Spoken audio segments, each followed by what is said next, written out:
I am India, 32 years old, and a single mom to my beautiful 6-year-old daughter Lily. My wealthy parents have always cared more about appearances than actual family.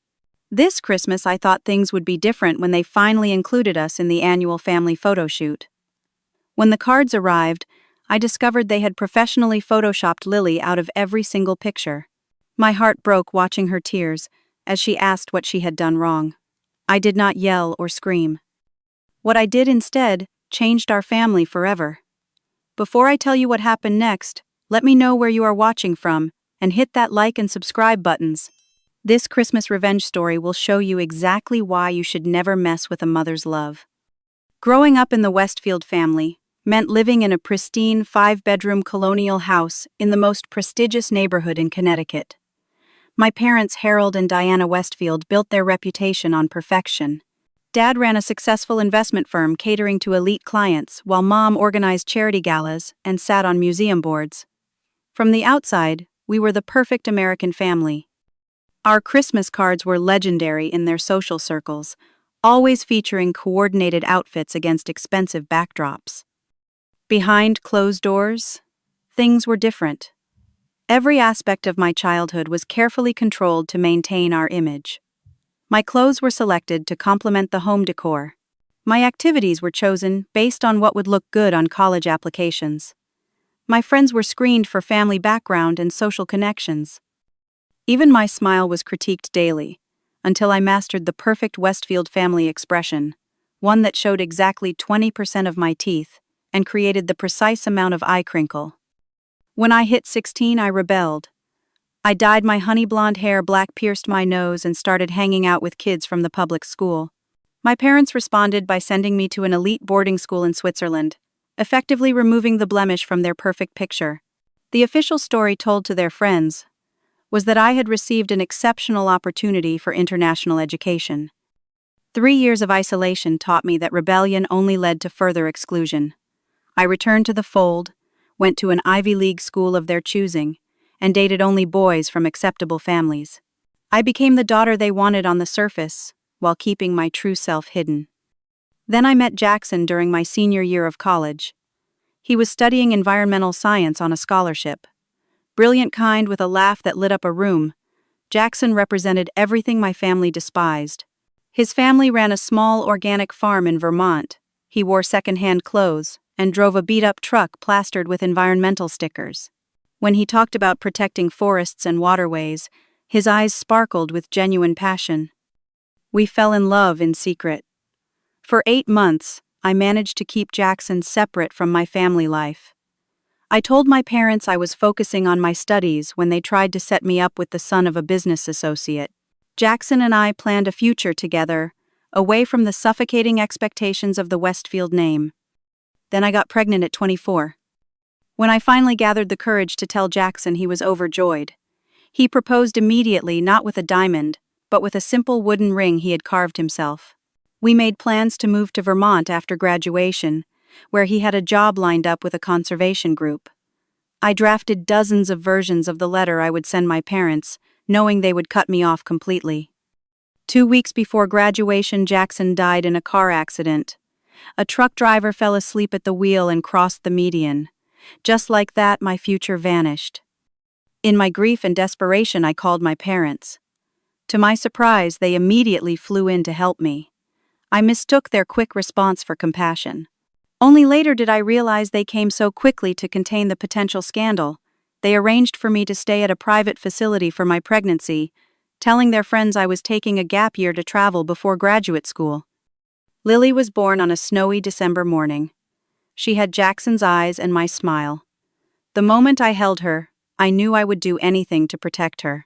My parents offered financial support on the condition that I return to Connecticut and resume the Westfield family image. Exhausted and alone, I agreed. For the first 3 years of Lily's life, we lived in a small apartment my parents owned but rarely saw them. They sent birthday gifts through their assistant and occasionally asked for photos, which I later discovered they never displayed. I worked remotely as a graphic designer, building a modest career while raising Lily on my own. When Lily turned 3, my sister Elaine suggested including us in family gatherings again. Elaine had done everything right in my parents' eyes. She married Thomas, a successful surgeon, from a family that regularly appeared in society pages. They had 2 perfect children, Amelia and Noah, who attended the right preschool and already played the right instruments. I accepted the invitation, hoping Lily could have a relationship with her grandparents and cousins. That first dinner was tense. My mother commented on Lily's bargain store dress. My father barely acknowledged her presence. Amelia and Noah, coached by their parents, treated Lily with polite distance. Over the next 3 years, we existed on the periphery of family events. Lily was seated at kids' tables while her cousins often joined the adults. Her birthday received a token celebration while Amelia and Noah's parties were elaborate affairs covered by local society pages. During summer vacations to Martha's Vineyard, Lily was often left with the nanny, while her cousins joined boating trips and beach club activities. Each slight was delivered with a smile. Each exclusion came with a plausible excuse. When I confronted my mother once about why Lily wasn't included in the family trip to Disney World, she simply said, "We didn't think she was old enough to appreciate it properly. Maybe next time." Still, I persisted. I wanted Lily to have family beyond just me. I believed that eventually they would see her for the amazing child she was, bright and kind and full of creativity. I thought this Christmas would finally be different when my mother called personally to invite us to the annual Westfield Christmas card photo shoot, a family tradition Lily and I had never been included in before. "Bring something in the burgundy or forest green family," my mother instructed, "and make sure Lily's hair is properly styled this time." Despite the directive, I felt hopeful.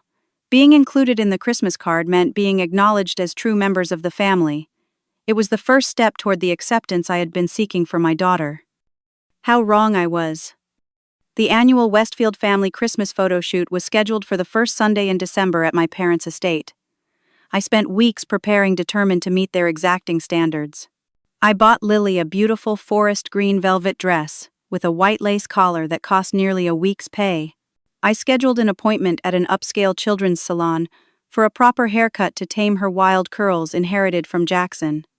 I even practiced posing with her in front of our apartment mirror. "Will Grandma and Grandpa like me better in this dress?" Lily asked as I adjusted the bow at the back. "They already like you, sweetie," I lied, smoothing her hair. "This is just a special occasion, so we want to look our best." The morning of the photo shoot, Lily woke up early, too excited to sleep. She had only met her grandparents a handful of times, each interaction brief and formal. Yet she maintained the innocent hope that only children possess, believing that this invitation meant she was finally becoming part of the real family. "Do you think Amelia and Noah will play with me today?" she asked, as we drove through the wrought iron gates of my parents' estate. "I hope so, sweetie," I said already, noticing the line of luxury cars parked in the circular driveway. My sister's Range Rover sat prominently near the entrance, while my modest Honda looked out of place among the Mercedes and BMWs. The house was decorated like something out of a magazine.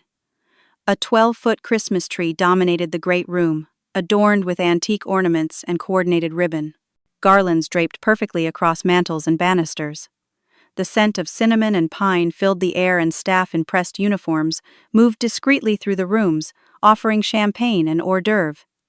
My mother greeted us in the foyer, her critical eye immediately scanning our appearance. "India, darling," she air-kissed both my cheeks. "That shade of green is a bit bright, isn't it?" I said, "forest green." Before I could respond, she turned to Lily with a practiced smile that didn't reach her eyes. "Hello, Lily. My, haven't you grown? Please be careful not to touch the ornaments. They're very valuable." Lily, who had been reaching toward a glittering snowflake hanging from a nearby table arrangement, quickly clasped her hands behind her back. "Yes, Grandma," she whispered, her excitement dimming slightly. My father appeared briefly, shaking my hand firmly, before being called away to discuss something with the photographer. Elaine swept in with her perfect family, all dressed in coordinating burgundy outfits. Thomas nodded politely in our direction while Elaine hugged me stiffly. "India, you look comfortable," she said, her gaze lingering on my sensible shoes. "And Lily, what an interesting hairstyle." I felt Lily press against my leg, suddenly shy in the face of so much scrutiny. The photographer, a slender man named Anthony, who had apparently been capturing the Westfield family moments for years, began directing everyone to the grand staircase, where the photo would be taken. I noticed him consulting frequently with my mother, their heads bent together in whispered conversation as they glanced in our direction. "Mrs. Westfield wants the children arranged on the bottom step," Anthony announced. "Mr. and Mrs. Westfield will stand on the third step and the rest of the adults on the second." As we moved into position, my mother suddenly intervened. "Actually, Anthony, I think it would be better to have Amelia and Noah on the bottom step. They're in matching outfits, and it will create better symmetry." "Where should Lily sit?" I asked. My mother waved her hand dismissively. "Oh, just put her on the end. Anthony can adjust things in post-production if needed." I felt a flicker of unease, but guided Lily to the end of the bottom step. Throughout the next hour, the positioning kept changing. Somehow Lily always ended up further to the side or slightly behind another family member. When I tried to move her forward, the photographer would find a reason to rearrange everyone again. As the session wore on, Lily grew restless. 6-year-olds aren't designed to sit still and smile for an hour straight. During a brief break, while Anthony adjusted his lighting equipment, Lily wandered over to a side table where refreshments had been laid out for the family. "Can I have some juice, Mommy?" she asked. "Of course, sweetheart," I said, pouring her a small glass of cranberry juice. As she turned to walk back to her position, Lily tripped on the edge of the ornate Persian rug. The juice splashed across the cream-colored carpet, creating a bright red stain that seemed to spread in slow motion. The room fell silent.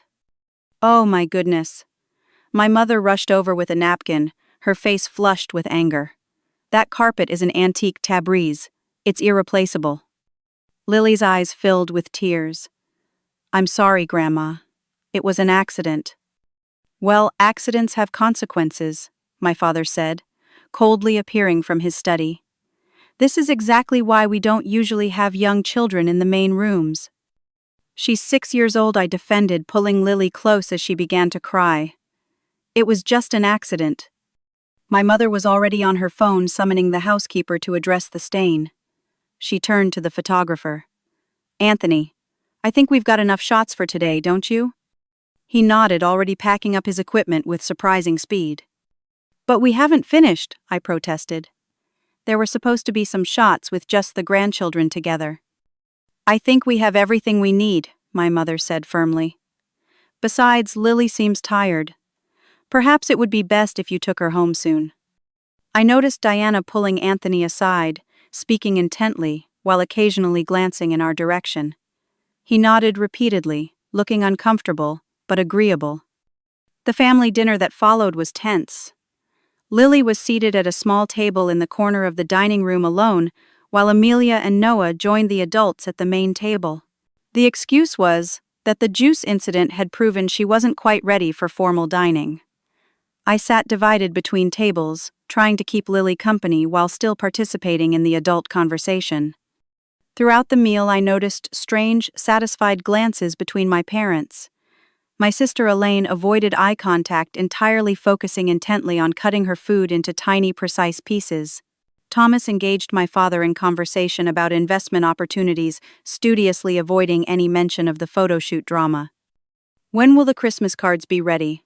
I asked during dessert, breaking a silence that had fallen over the table. "Anthony is quite efficient," my mother replied. "He'll have them ready in about a week. We like to mail them out by the 15th. Should I provide you with addresses for my friends? Or will you send me a batch to distribute myself?" I asked, trying to sound casual despite the knot forming in my stomach. My mother and father exchanged a quick glance. "Oh, I think we'll handle the distribution this year," my mother said smoothly. "It's simpler that way." As Lily and I drove home that evening, her usual chatter was replaced by a quiet sadness. "Grandma doesn't like me very much, does she?" she asked, staring out the window at the passing Christmas lights. "It's complicated, sweetie," I said, gripping the steering wheel tighter. "Some people just don't know how to show love very well." "Will our picture be pretty?" she asked hopefully. I tried to smile my best even after I spilled the juice. "I'm sure it will be beautiful," I assured her, pushing aside my growing suspicions. "You looked like a perfect little angel in that dress." In the days that followed, I tried to focus on our own Christmas preparations. We decorated our small apartment with paper snowflakes and string lights. We baked cookies and watched holiday movies. But in the back of my mind, I kept wondering about those Christmas cards. The envelope arrived on a Tuesday afternoon while Lily was at school. The paper was thick and cream-colored with the Westfield family crest embossed in gold on the back flap. My hands trembled slightly as I opened it, pulling out the glossy card inside. At first glance, it was a beautiful Christmas card. The family was arranged perfectly on the grand staircase, everyone color-coordinated in burgundy and forest green. My father and mother stood proudly in the center, Elaine and Thomas flanking them with Amelia and Noah seated on the bottom step. The composition was flawless, the lighting impeccable. Then I realized what was wrong. Lily wasn't there. I blinked and looked again, certain I must be mistaken. I examined every inch of the photo, thinking perhaps she had been positioned in a corner I had overlooked. But there was no mistake. Where Lily had been seated, at the end of the bottom step, there was now just empty space, as if she had never been present at all. The photoshopping wasn't obvious. It was professionally done, seamless. If I hadn't been there for the actual photo shoot, I would never have known someone had been erased. The image had been carefully reconfigured to look natural without her. With shaking hands, I pulled out the other copies included in the envelope. Each one showed the same perfect family portrait with absolutely no trace of my daughter. As I stared at the cards spread across our kitchen table, my phone buzzed with a text message. It was from my mother. "Much better this way, don't you think? No one needs to see the distraction. The stain on the carpet is still visible, by the way. Professional cleaners coming tomorrow?" I sat motionless, the phone falling from my hand onto the table. A distraction. That's what my daughter was to them. A stain to be removed. Something imperfect that didn't belong in their perfect picture. The sound of a key in the lock startled me out of my shock. I quickly gathered the Christmas cards, intending to hide them before Lily came in. I wasn't fast enough. "Mommy, Mrs. Peterson, let us out early today because it started snowing." Lily burst through the door, her cheeks pink from the cold snowflakes melting in her curls. "Are those the Christmas cards? Can I see?" Before I could stop her, she had plucked one from my hands. Her initial expression was one of excitement, quickly replaced by confusion. She turned the card over, then looked at it again. "Where am I?" she asked, her small voice suddenly quiet. "Sweetheart, Words failed me as I watched the realization dawn on her young face. "Did they take me out of the picture?" Her lower lip trembled as she looked up at me with Jackson's eyes wide and hurt. "On purpose." I knelt down to her level, taking the card gently from her hands. "Yes, baby, they did. And it was very, very wrong of them." "Is it because I spilled the juice?" Her voice cracked. "Or because my hair isn't pretty like Amelia's?" "No, sweetheart, no." I pulled her into my arms as the tears began to fall. "It's not because of anything you did." "Then why?" She sobbed against my shoulder. "Is it because I'm not pretty enough? Or smart enough? Or rich enough, like Amelia and Noah?" Each question was like a knife in my heart. How do you explain cruelty to a child who has done nothing to deserve it? "It's because some people are so worried about how things look that they forget what really matters," I said, stroking her hair. "They forget that being kind is more important than being perfect." "Don't they love me?" The question was muffled against my shirt, but its impact hit me full force. "They don't know how to love properly," I answered honestly. "But that's their loss, not yours. Because you, Lily Catherine Jackson, are the most lovable, wonderful person I know." We sat on the kitchen floor for nearly an hour as she cried out her confusion and hurt. I held her, rocked her, and promised her that she was wanted and loved. When she finally fell asleep exhausted from emotion, I carried her to her bed and tucked her in. Then, I went to the living room, picked up my phone and dialed my parents' number. It went straight to voicemail as I somehow knew it would. "This is Diana and Harold Westfield. We're unavailable to take your call at the moment. Please leave a message, and we'll return your call at our earliest convenience." The beep sounded, and I found myself speechless. What could I possibly say that would convey the magnitude of their cruelty? What words could make them understand what they had done to an innocent child? In the end, I simply said I saw the Christmas cards and hung up. That night I lay awake staring at the ceiling. Memories flooded back of my own childhood exclusions, the constant striving for approval that was never quite granted. I had allowed my daughter to be subjected to the same toxic environment, hoping against hope that they would be different with her than they had been with me. I scrolled through photos on my phone looking at Lily's bright smile, her curious eyes, her wild curls that refused to be tamed. I thought about how she spent hours making handmade gifts for grandparents who couldn't even bear to acknowledge her existence in a family photo. How she practiced saying grandmother instead of grandma because Diana insisted it was more proper. How she carefully chose her best clothes whenever we visited, desperate for approval that never came.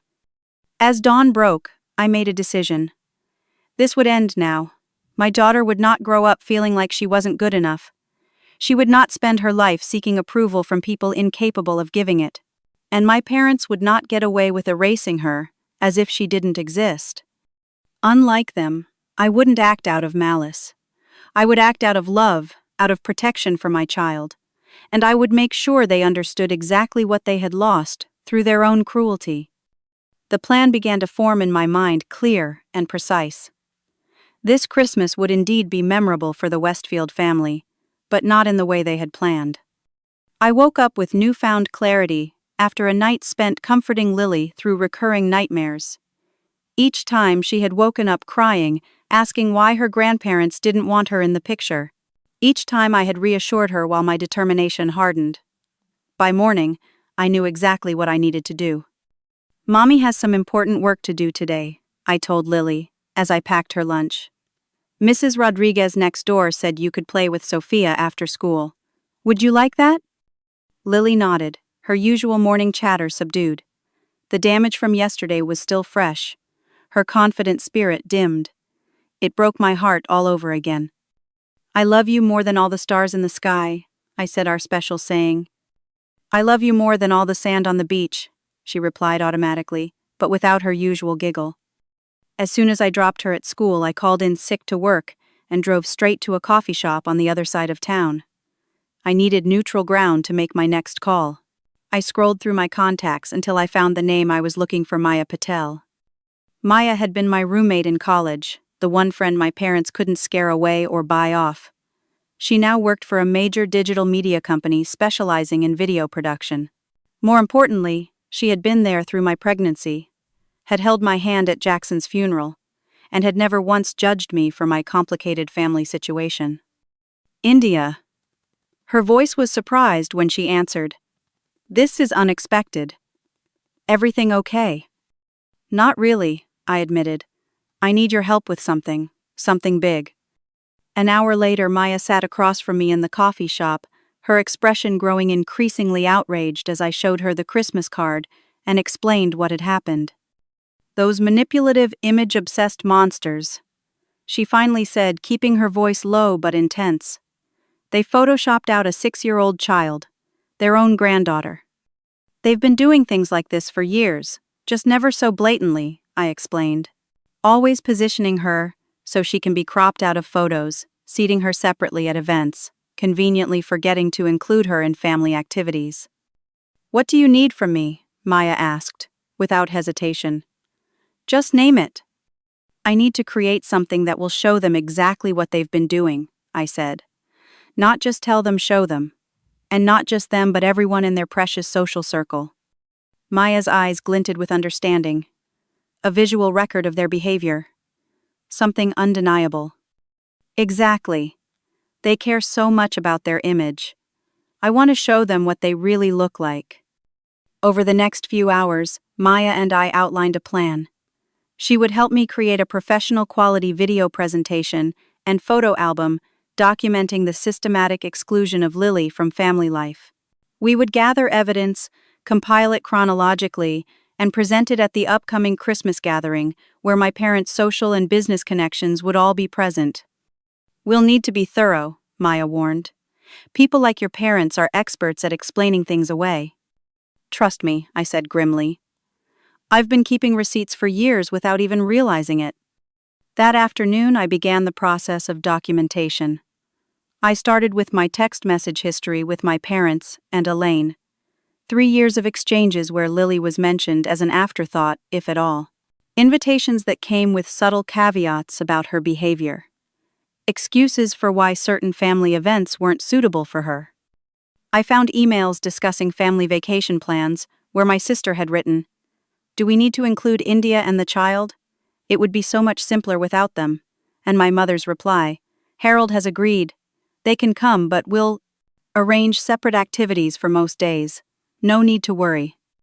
I dug through social media, finding dozens of family photos posted by my mother and sister where Lily had been carefully cropped out or positioned so far to the side she could easily be removed.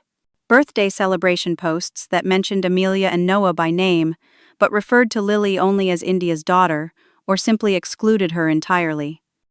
I found the invitation to Amelia's ballet recital where my mother had handwritten "adults only, please." The venue isn't appropriate for children despite the fact that other grandchildren and younger cousins had attended. The evidence mounted each piece more damning than the last. It wasn't just a single Christmas card. It was a pattern of deliberate exclusion and erasure that had been ongoing since Lily was born. The next morning I reached out to Anthony, the family photographer. I wasn't optimistic, but I needed to try.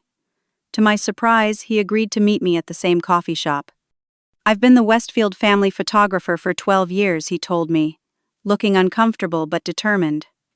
"Your mother has always had very specific requests regarding your daughter." "What kind of requests?" I asked, although I already suspected the answer. Anthony shifted in his seat. "Positioning instructions to make removal easier in post-processing.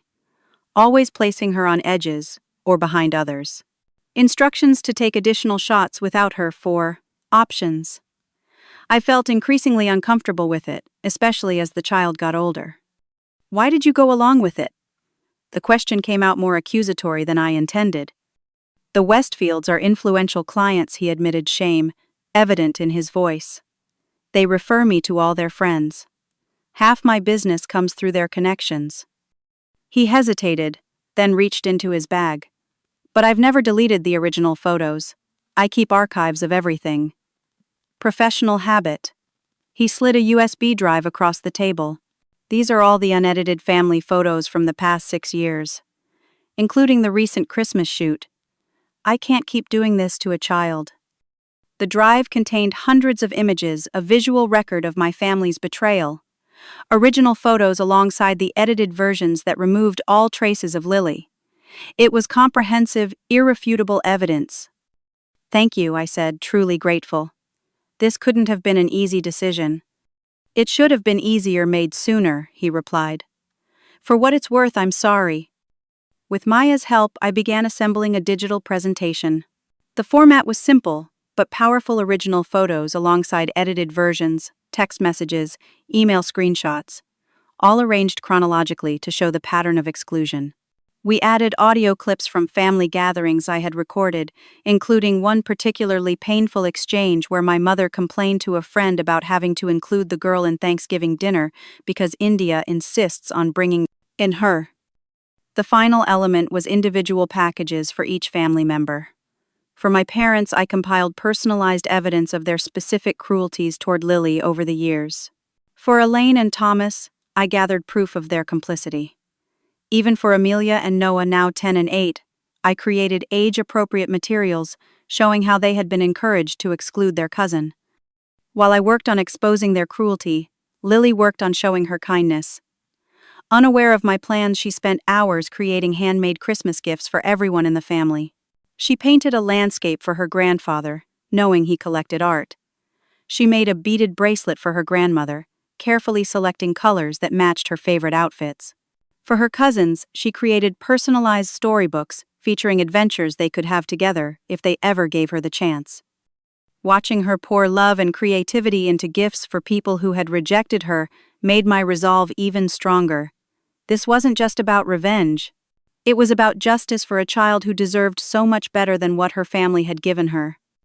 3 days before Christmas, everything was ready. Maya had helped me create a professional quality video presentation. The individual packages were wrapped in beautiful paper with personalized name tags. I had even prepared USB drives containing all the evidence for key members of my parents' social circle who would be attending their Christmas Day gathering. "Are you sure about this?" Maya asked as we finalized the last details. "Once you do this, there's no going back. Your relationship with your family will never be the same." I looked at her steadily. "The relationship is already broken. They broke it the moment they decided my daughter wasn't worthy of being acknowledged. This isn't about destroying my family. It's about protecting my real family, my daughter." "Then I'm with you all the way," Maya said, squeezing my hand.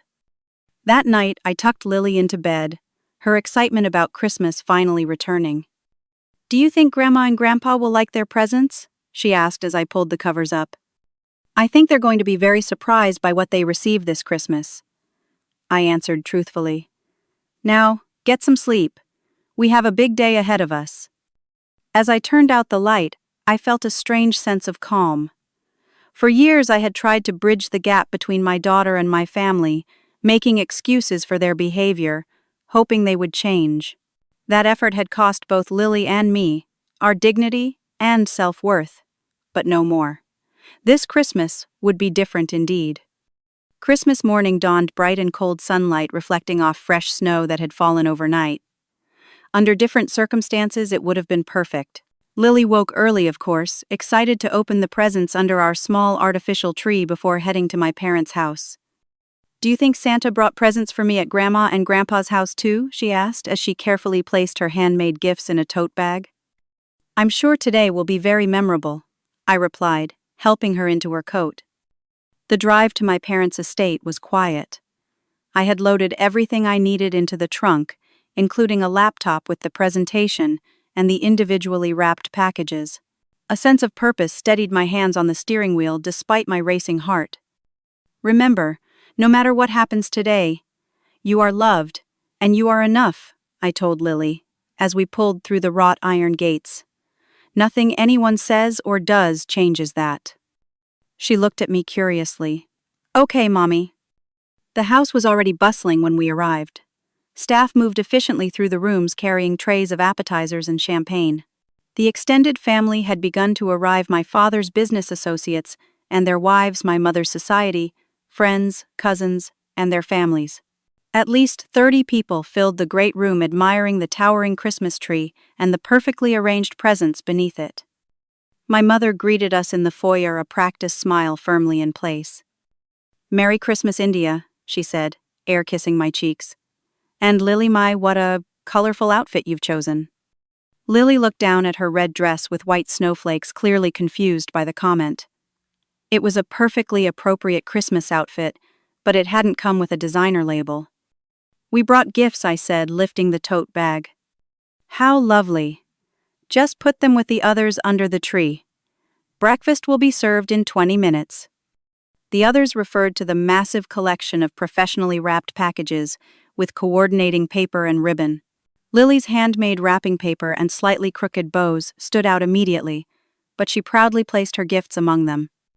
Breakfast was served in the formal dining room, a lavish spread of pastries, fruit, and traditional breakfast dishes. As expected, the children were seated at a separate table in the adjoining sunroom. Except, of course, for Amelia and Noah, who sat prominently at the main table beside their parents.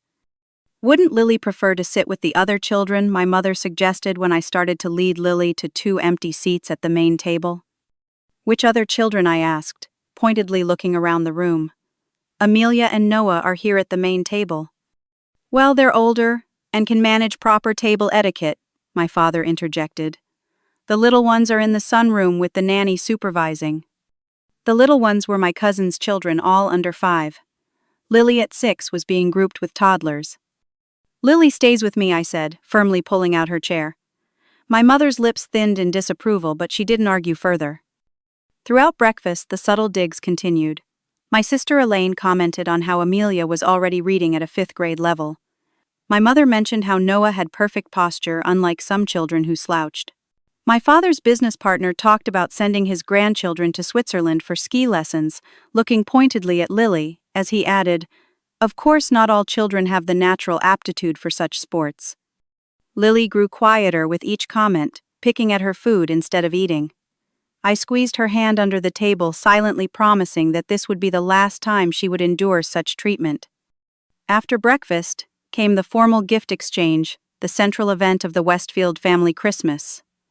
Everyone gathered in the great room where my father played Santa, distributing gifts from under the tree. Amelia and Noah went first as always. They received extravagant presents, exclaiming in rehearsed delight over each one. The latest electronics, designer clothes, even keys to a child-sized electric car for Noah to drive around the property. When it was Lily's turn, my father handed her a small envelope. "This is from grandmother and grandfather," he announced. Lily opened it carefully, pulling out a generic gift card to a department store. No personal message, no special thought. Just $50 loaded onto a plastic card with a snowflake design. The exact same card he had given to the catering staff as their Christmas bonus. "Thank you, grandmother." "Thank you, grandfather," Lily said politely, just as I had taught her. "Now we have some special gifts to give as well," I announced, standing up. All eyes turned to me in surprise. Gift-giving usually went in one direction in the Westfield household from the patriarch downward. I retrieved the tote bag I had kept by my side and began distributing the wrapped packages. "This is from Lily to grandfather," I said, handing my father a flat-wrapped package.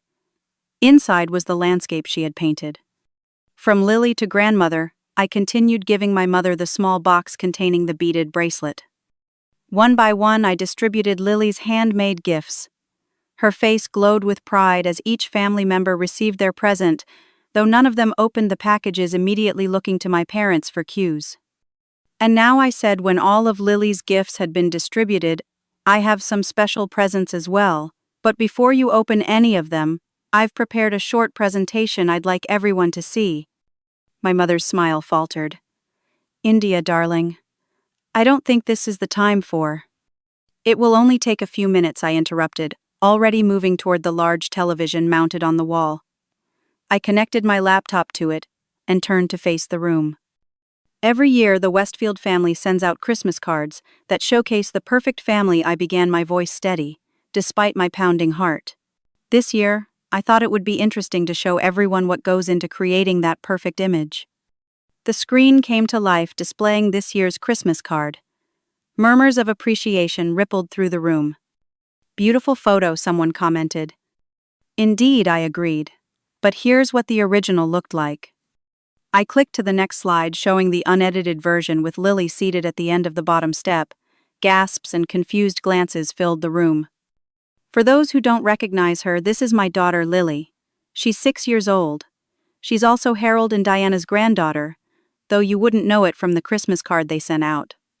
My mother stood up abruptly. "India, that's enough." "No, Mother.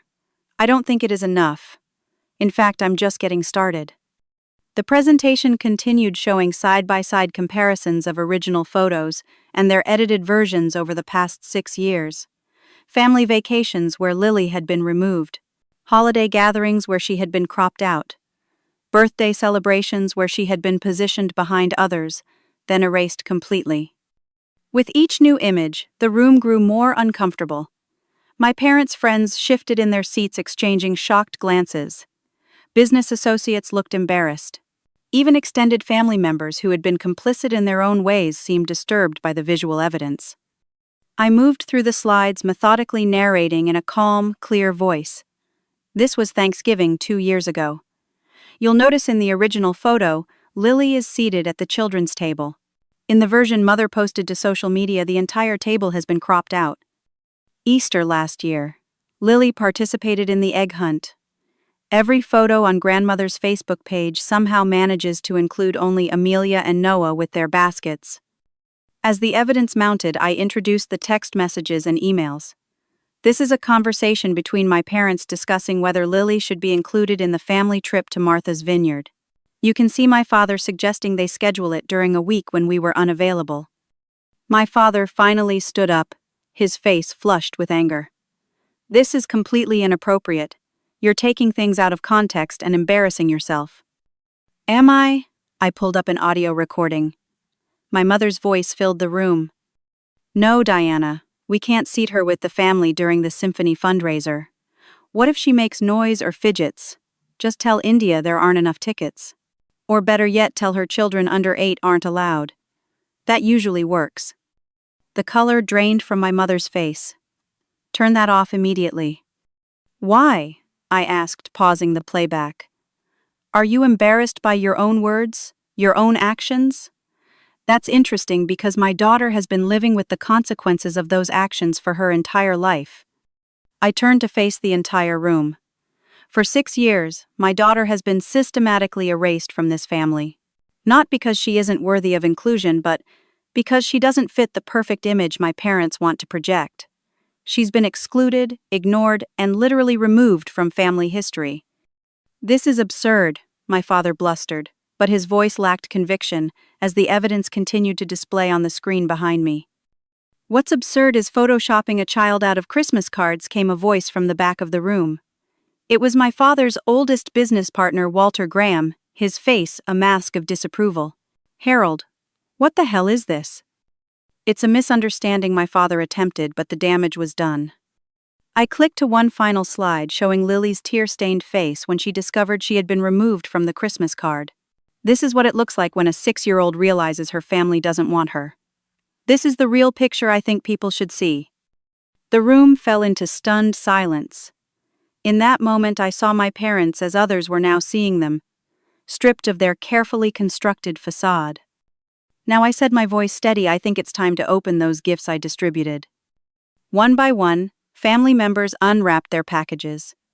Inside each was a personalized collection of evidence showing their specific contributions to Lily's exclusion. My mother's package contained dozens of text messages where she had referred to Lily as the complication, or India's mistake. My father's held financial records showing how he had set up generous trust funds for Amelia and Noah, while allocating nothing for Lily. Elaine's contained screenshots of social media posts where she had carefully cropped out her niece or mentioned her other daughter as her only niece. I've made copies of everything I announced to the silent room. Some copies have already been shared with people in this room. Some will be shared with others in your social and business circles. You wouldn't dare, my mother whispered, her hand clutching the pearls at her neck. I already have, I replied calmly. The truth is, I don't want anything from you anymore. Not your money, not your approval, not your love, since you're clearly incapable of giving it freely. All I wanted was for you to acknowledge and accept my daughter.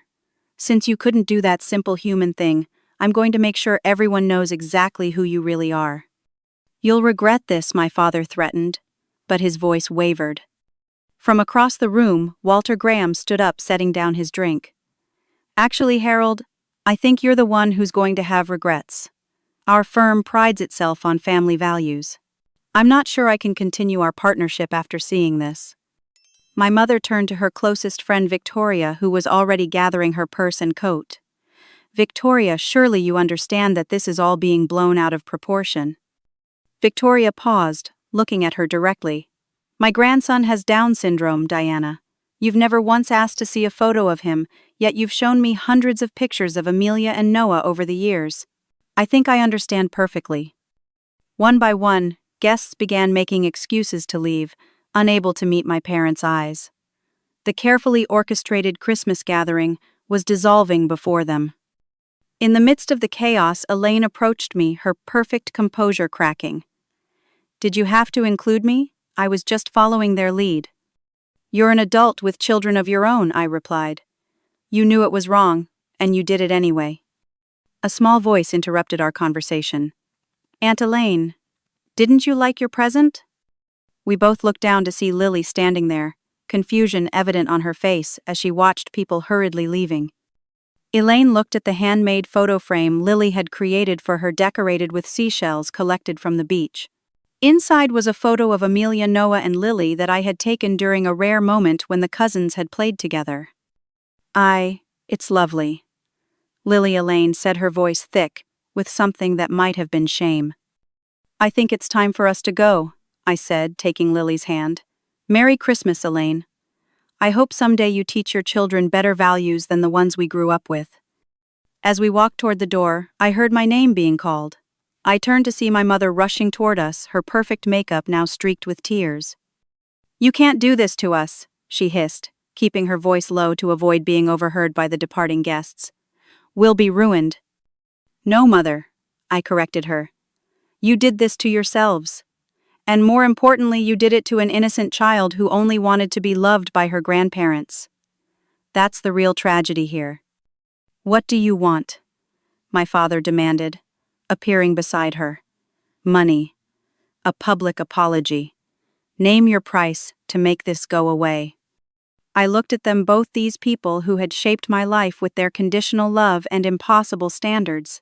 For the first time I saw them clearly, not as the powerful figures of my childhood, but as deeply flawed, insecure people who had built their lives around appearances rather than authentic connections. "I don't want anything from you," I said simply. "I just wanted you to see what you've done, and for others to see it too. The truth is its own consequence." I turned away, leading Lily through the grand foyer and out the front door. Behind us I could hear my mother calling my name, but I didn't look back. Some bridges needed to burn, so you could finally stop trying to cross them. "Are we going home now?" Mommy Lily asked, as I buckled her into her car seat. "Yes, sweetheart. We're going home to have our own Christmas. A real one."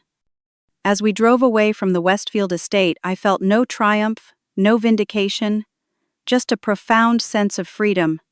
For the first time in my life, I had chosen my daughter over my parents' approval. And in doing so, I had finally broken the cycle that had damaged my own childhood. The immediate aftermath of our Christmas Day exit was surprisingly quiet. No angry phone calls, no threatening legal letters, just silence from the Westfield side of the family. But silence speaks volumes, especially in a family that had always used communication as a weapon.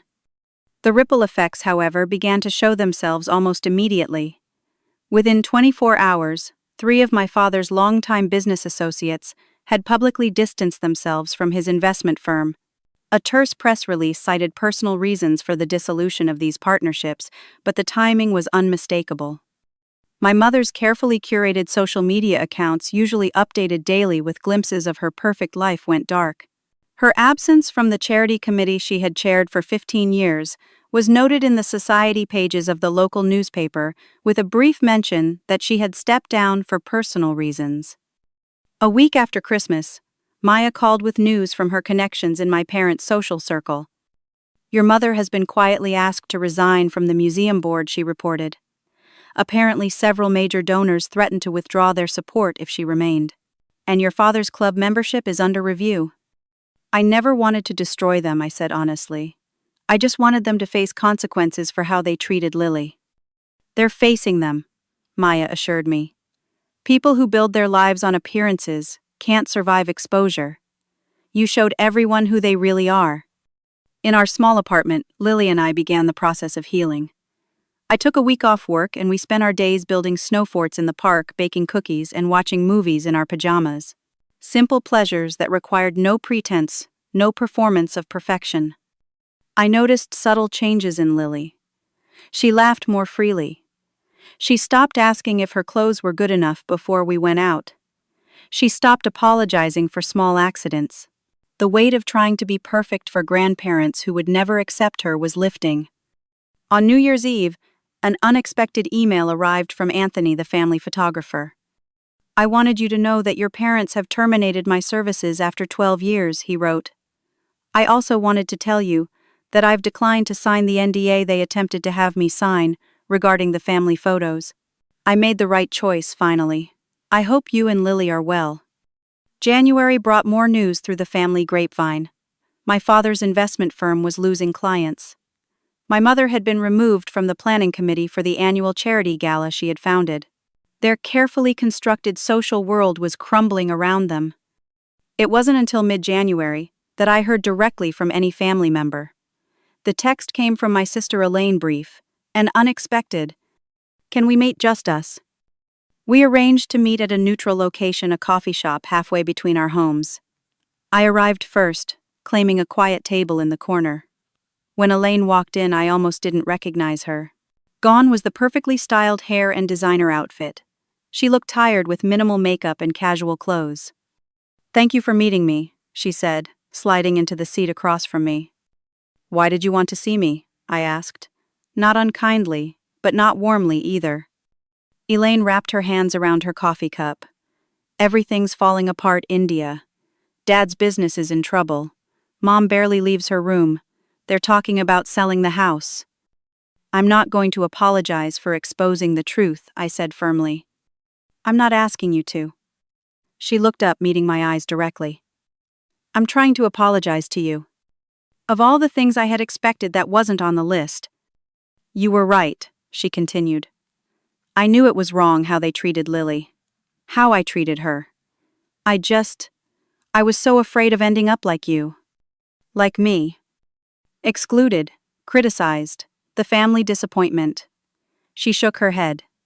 "It was easier to go along with them to keep Amelia and Noah in their favor. But watching you stand up to them on Christmas Day, I realized I've been teaching my children the wrong lessons." She pulled out her phone and showed me a photo. It was Amelia sitting at their kitchen table making what looked like a card with markers and glitter. "She's been asking about Lily. Wants to know if she can write her a letter." Elaine's voice wavered. "I told her of course she can. I also told her that adults sometimes make mistakes, and I made a big one by not encouraging them to be closer to their cousin." I felt an unexpected lump in my throat. "What did she say?" "She asked if we could invite you and Lily over sometime." Elaine looked at me hopefully. I told her I'd ask. Part of me wanted to refuse to protect Lily from any further possibility of rejection, but another part recognized the genuine regret in my sister's eyes. "We would need to start very small," I said cautiously. "Maybe a playground meetup, something casual where there's no pressure." Elaine nodded eagerly. "Anything. And I want you to know I'm not in contact with Mom and Dad right now. Thomas and I have been doing a lot of talking about the values we want for our family. We're reevaluating a lot of things." As our conversation continued, I learned more about the fallout within my parents' world. Their friends had divided into camps, some distancing themselves completely, others attempting to minimize the situation. The Christmas card incident had become whispered gossip throughout their social circles, with each retelling further damaging their carefully crafted image. "They're talking about moving," Elaine admitted, "starting over somewhere else where people don't know about this." "Running away won't fix who they are," I pointed out. "No," she agreed, "but I don't think they know how to be any other way." We parted with a tentative plan to meet at a local park the following weekend, a first step toward building a different kind of family relationship. As I watched Elaine walk away, I felt a complex mix of emotions. There was no triumph in witnessing my parents' social downfall, only a sad recognition that they had chosen their image over a relationship with their granddaughter, and now they had lost both. The following weekend, Lily was understandably apprehensive about seeing her cousins again. "Will they be nice to me this time?" she asked as we walked to the park. "I think they're going to try," I answered honestly. "Sometimes people learn from their mistakes and try to do better." Elaine arrived with Amelia and Noah, both looking somewhat nervous. The children's initial awkwardness dissolved quickly, in the way that only happens with young people, as Amelia shyly asked Lily if she wanted to try the swings, and Noah showed off his ability to climb to the top of the play structure. Watching from a nearby bench, Elaine turned to me. "Thomas and I went to see Mom and Dad yesterday." "How are they?" "Not good. Dad's lost 3 major clients. The club did revoke his membership. And Mom." She hesitated. "Mom seems broken in a way I've never seen before. She kept asking what people are saying about them." "Still focused on appearances," I noted. "Yes, but also genuinely shocked that actions have consequences." Elaine watched her children playing with Lily. "I asked them if they wanted to try to make amends with you and Lily. Dad refused to discuss it. Mom just cried."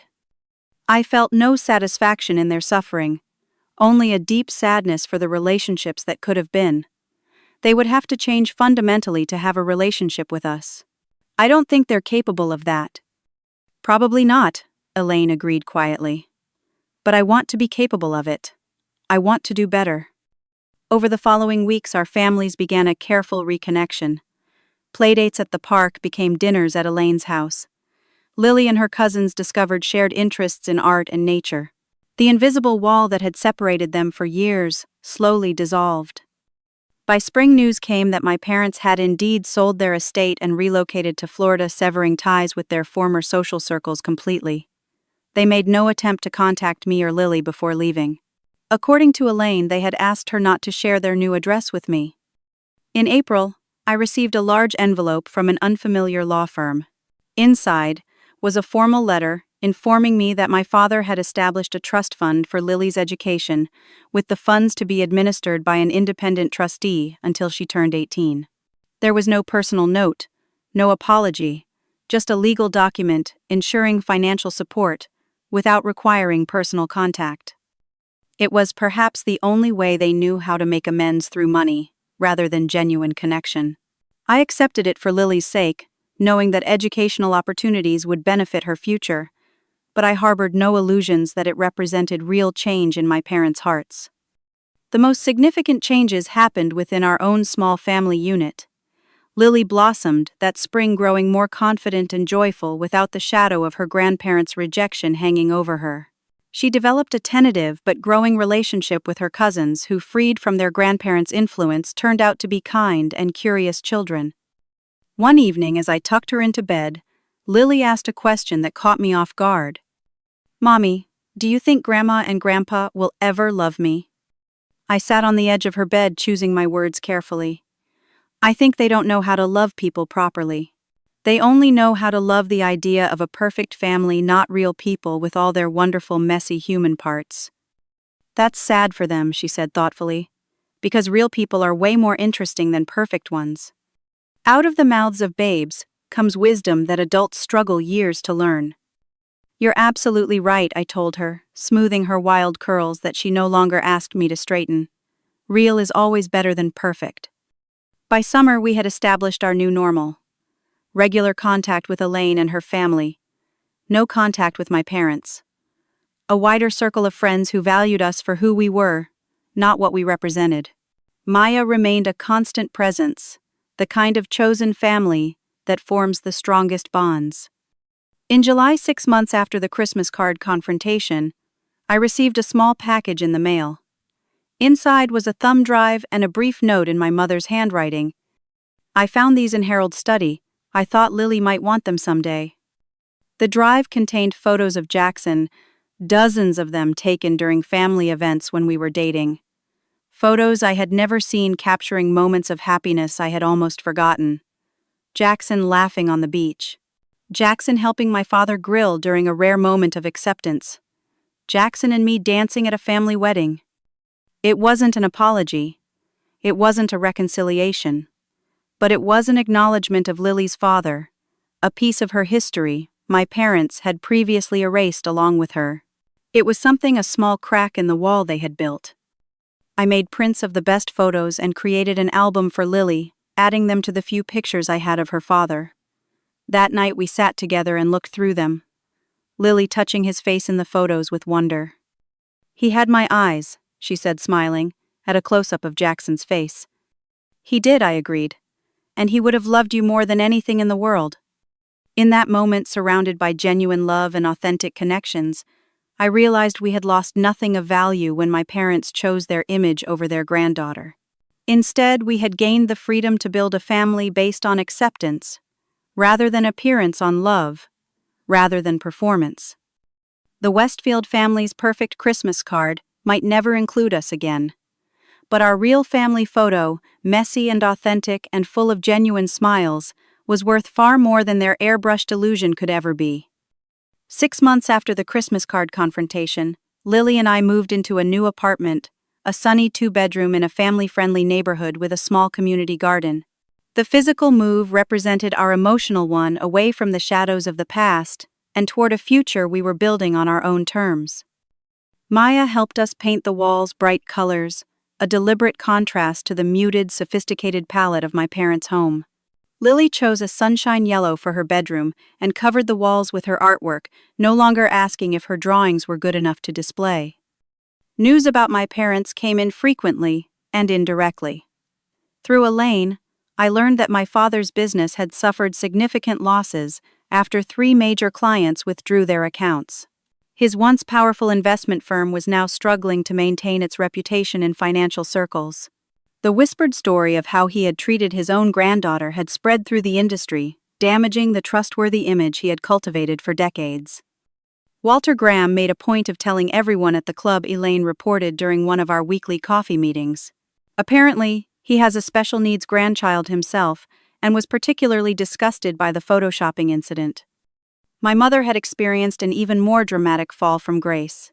Her carefully cultivated social standing, built over 30 years of strategic relationships and impeccable appearances, collapsed almost overnight.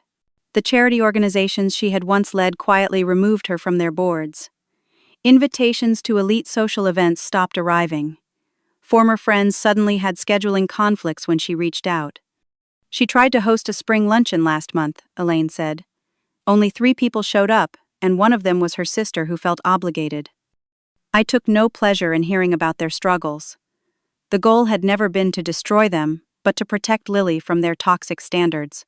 Still, there was a certain justice in watching their perfect facade crumble, revealing the hollow core beneath. The most surprising development came in April, when Elaine arrived for our weekly coffee with unexpected news. Thomas and I had a long talk last night, she began, a nervous energy in her voice. We've decided to decline the country club membership Dad offered to pay for.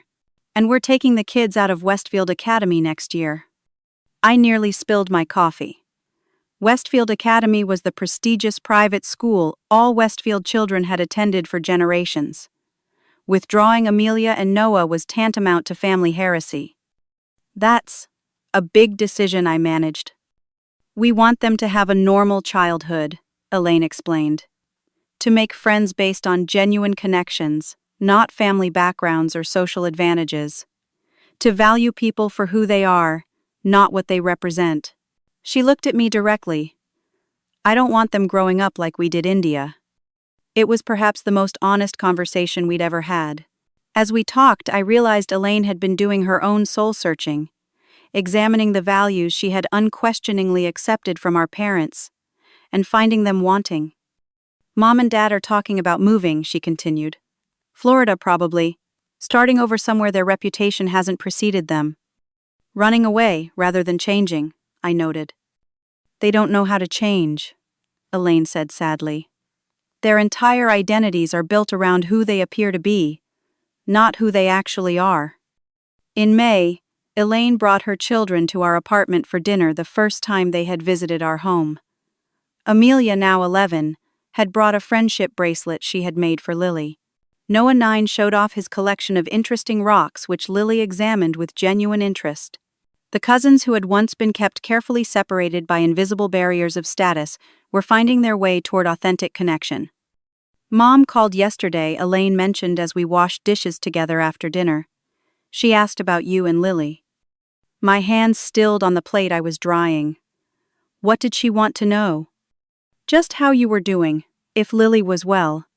Elaine passed me another dish. She didn't ask me to tell you anything. She just asked. It wasn't an olive branch, not exactly. But it was the first time my mother had expressed even passing interest in our welfare since Christmas. In June, a certified letter arrived from my father's attorney. Inside was documentation for a trust fund established in Lily's name, accessible when she turned 18 for educational purposes. There was no personal note, no apology, just the dry legal language of financial provision. It was, I realized, the only language my father knew for expressing care. He couldn't bring himself to apologize or acknowledge his wrongs, but he could write a check. I accepted the trust for Lily's future, but harbored no illusions about what it represented. Money had always been my parents' substitute for genuine emotional investment. The real healing happened in the small daily moments of our new life. Lily joined a local children's theater group and blossomed in the spotlight, her natural expressiveness finding a positive outlet. I expanded my graphic design business, taking on clients who valued creativity over conformity. We built new traditions, from Sunday morning pancake breakfasts to monthly movie nights with Maya and her family. Most importantly, we built a community of genuine connections. Maya and her husband Daniel became the aunt and uncle Lily deserved. Our neighbors, the Rodriguez family, included us in their weekly barbecues. Lily's theater friends and their parents formed a support network of shared carpools and playdates. Even Elaine and her family, slowly breaking free from my parents' influence, became regular fixtures in our lives. In July, a small package arrived with a Florida return address, but no name. Inside was a thumb drive containing dozens of photos of Jackson from the brief period when my parents had reluctantly accepted him in our lives.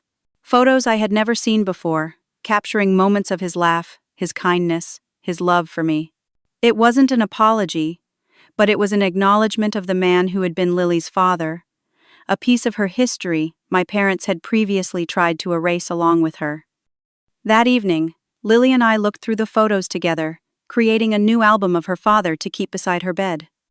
"He had my eyes," she said, touching his face in one particularly clear image.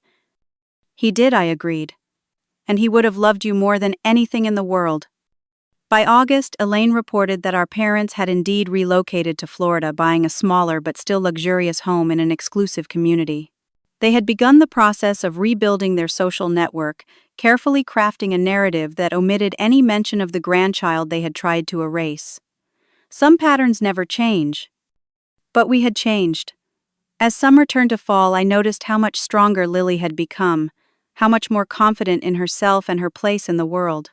She no longer asked if she was enough for people to love her.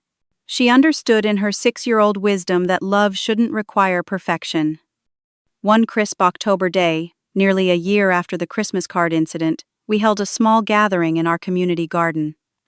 Maya and Daniel brought their twins. The Rodriguez family contributed homemade empanadas. Elaine came with Thomas, Amelia, and Noah. Lily's theater friends performed a short play they had written themselves. It was casual, imperfect, and filled with genuine laughter. Before everyone left, Maya insisted on taking a group photo. We crowded together on a bench, surrounded by autumn flowers. No color coordination, no practiced poses, just authentic smiles. Lily sat front and center, her wild curls catching the afternoon sunlight, her father's eyes shining with happiness. Later, I had the photo framed and hung it in our living room. It wasn't a perfect professional portrait like the ones my parents had always insisted upon. Some faces were slightly blurred from movement. The lighting wasn't ideal. But it captured something my parents' carefully staged photos never could: the genuine joy of people who accepted each other exactly as they were. That Christmas, I received a card from my parents. Inside was a professional photo of them standing on a Florida beach at sunset, perfectly dressed, perfectly posed, perfectly alone. No personal message, just their printed names and the generic holiday greeting provided by the card company. I placed it on our refrigerator beside the messy, joyful photos of our real life, a reminder of the empty perfection we had left behind. "Do you think Grandma and Grandpa will ever change?" Lily asked one evening as we decorated our small Christmas tree with homemade ornaments. "I don't know, sweetheart," I answered honestly. "Some people hold so tightly to who they think they should be that they can't become who they could be."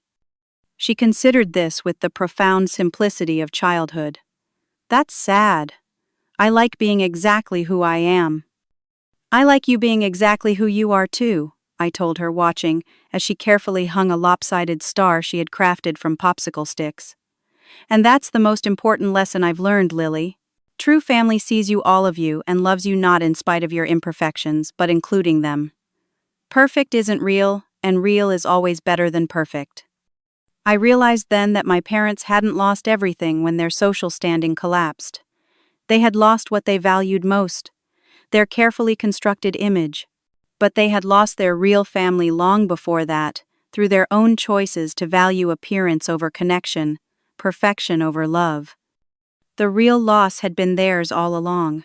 And our greatest gain had been finding the freedom to build a life based on authenticity, rather than appearance on acceptance, rather than performance on love, that didn't need photoshopping to be beautiful. The Christmas card confrontation had not given me the family I always wanted. It had given me something better. The clarity to see that I already had everything that truly mattered, right here in this imperfect, authentic, love-filled home we had created for ourselves.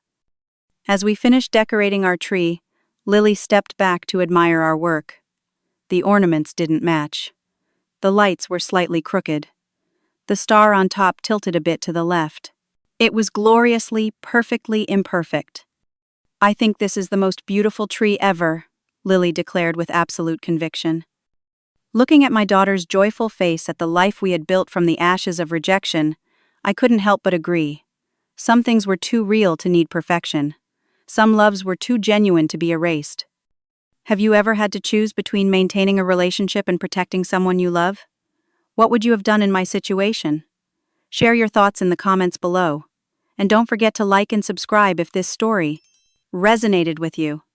Remember, sometimes the family we choose is more important than the family we're born into. Thank you for listening to my story, and may your holidays be filled with authentic connections and real love, not perfect appearances.